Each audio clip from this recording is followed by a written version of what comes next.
esta problemática como un desafío a abordar desde los medios de comunicación, desde los espacios de salud, desde los espacios educativos. Hay que aunar fuerzas para poder trabajar sobre esto.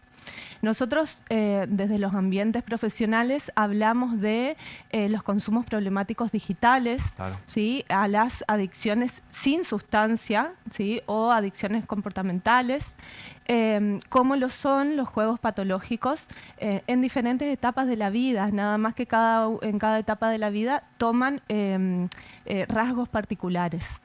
Claro. Bueno, yo me imaginaba que antes, por ejemplo, para ir a un casino donde debes ser mayor de 18 años y hay un guardián en la puerta que no te deja entrar a esos chicos, pero hoy con la era digital y que existen los casinos online debe ser mucho más fácil vulnerar el tema de la entrada si uno es menor de edad. Claro. El acceso a los entornos digitales es frecuente y es diario y Claro. está al alcance de todos y a cualquier edad. Nosotros podemos pensar que a temprana edad, ya desde incluso antes del año, algunos niños son expuestos a las pantallas y a los Claro. entornos digitales. Esto se complejiza mucho más cuando el niño tiene acceso irrestricto a los espacios digitales o a los medios digitales, porque sabemos que existen los algoritmos y que estos algoritmos van marcando y se van organizando en torno a una dinámica en donde se van buscando los intereses de ese niño, adolescente o adulto. Funciona en todos los estratos y en todos los momentos de la vida. Entonces van ofreciendo aquellos contenidos que son interesantes para la persona. Claro. Y por supuesto que cuando se trataba solamente del juego en casinos, el acceso de las personas estaba limitado porque solamente podían acceder a los casinos personas mayores de 18 años y además las casas de apuestas físicas cuentan con otras formas de restringir el acceso. Cuando se trata de los entornos digitales, el acceso no está limitado salvo por aquellos adultos que están observando y enmarcando el acceso a los medios digitales. Bien. Hablaba de que esto tiene que ser abordado por diversas instituciones, como puede ser, bueno, primero obviamente la familia, pero también la escuela. ¿Qué trabajos se pueden dar en el entorno educativo para advertir a los chicos acerca de esto, para poder, imagino, ver si hay chicos que juegan o no, y cómo se puede trabajar desde la escuela? Bien, nosotros tenemos que saber que estamos conviviendo con los nativos digitales, es Claro. decir, no es posible que nosotros pensemos que a alguien se le puede sustraer los celulares o las Claro. tabletas o las pantallas. No es posible pensar en eso. Sí es posible pensar en limitar y enmarcar el uso. ¿Sí? ¿Por qué? Porque el problema no es el consumo de medios digitales o de entornos digitales, el problema no es ese, el problema es el consumo irrestricto, ¿sí? Y que genera dependencia de esos entornos digitales. Entonces, en los espacios educativos, por ejemplo, donde hay niños y adolescentes, es frecuente el uso de nuevas tecnologías, es frecuente el uso del celular, de las computadoras, de las tablets.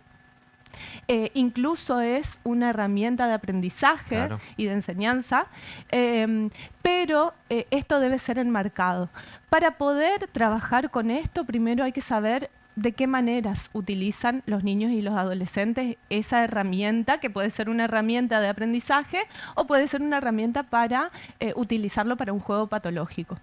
Entonces, los docentes y los directivos de las escuelas tal vez fomentar espacios de trabajo donde primero hagan un acercamiento de cómo están utilizando los adolescentes y los niños esos entornos digitales o esas pantallas en general. Claro. Cómo las utilizan, a dónde entran, qué les interesa. Nosotros tenemos que pensar que, como todos los consumos, el consumo tiene dos vertientes. Por un lado, el consumo ofrece mucho placer, sea de una sustancia o no sea de una sustancia, como es este caso. Por un lado, produce mucho placer, por eso es difícil abandonar la sustancia o los entornos digitales, pero por otro lado va debilitando los lazos sociales y los entornos en donde uno se integra socialmente. Entonces, primero hay que conocer cómo utilizan los niños y los adolescentes esos entornos. Es diferente en una escuela que en otra, en una edad que otra. Entonces, primero acercarnos a eso y a partir de eso elaborar estrategias situadas.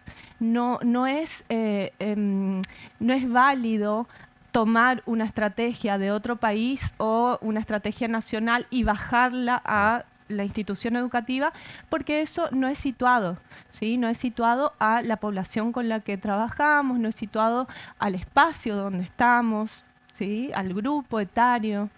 ¿Y qué hacemos con la familia cuando como padres detectamos un comportamiento de ese estilo? Hemos visto muchos casos de chicos que utilizan las tarjetas de los propios padres, generando un perjuicio económico también para la familia, por la plata, porque obviamente esto es un negocio para los que son los que regentean este tipo de páginas legales e ilegales. Bien.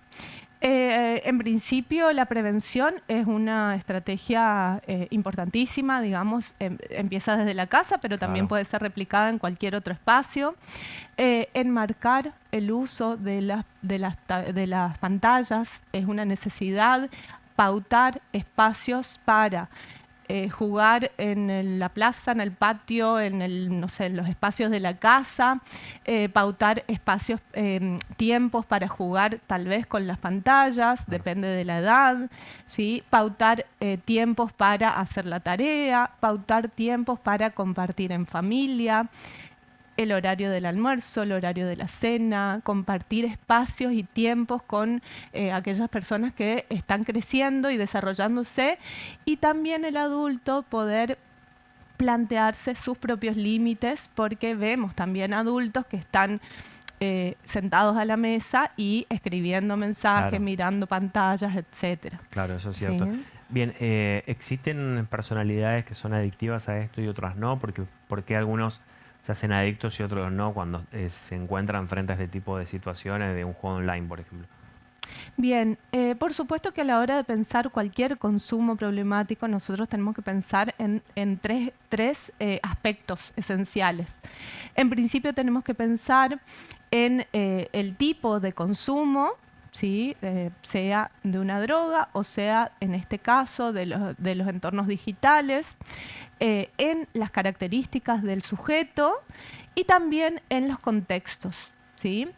Por eso es muy difícil pensar en una persona que esté alejada completamente de los entornos digitales. ¿Por qué?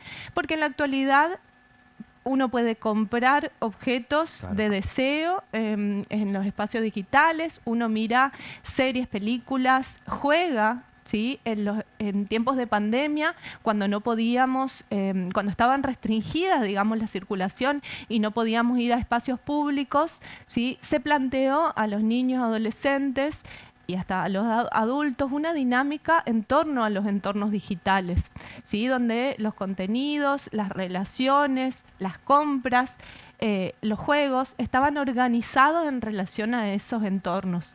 Entonces, uno tiene que contemplar eso también, porque si no, si mira solamente uno de los aspectos, o el entorno digital, o el sujeto, o el contexto, si uno solamente interviene en uno de estos aspectos, se queda, ese abordaje queda limitado, ¿sí? Hay que poder pensar en Claro. toda la trama, en ese adolescente con esas características, incluido en ese contexto y con ese uso de los entornos digitales, ¿sí? Para poder pensar un abordaje situado Claro. nuevamente.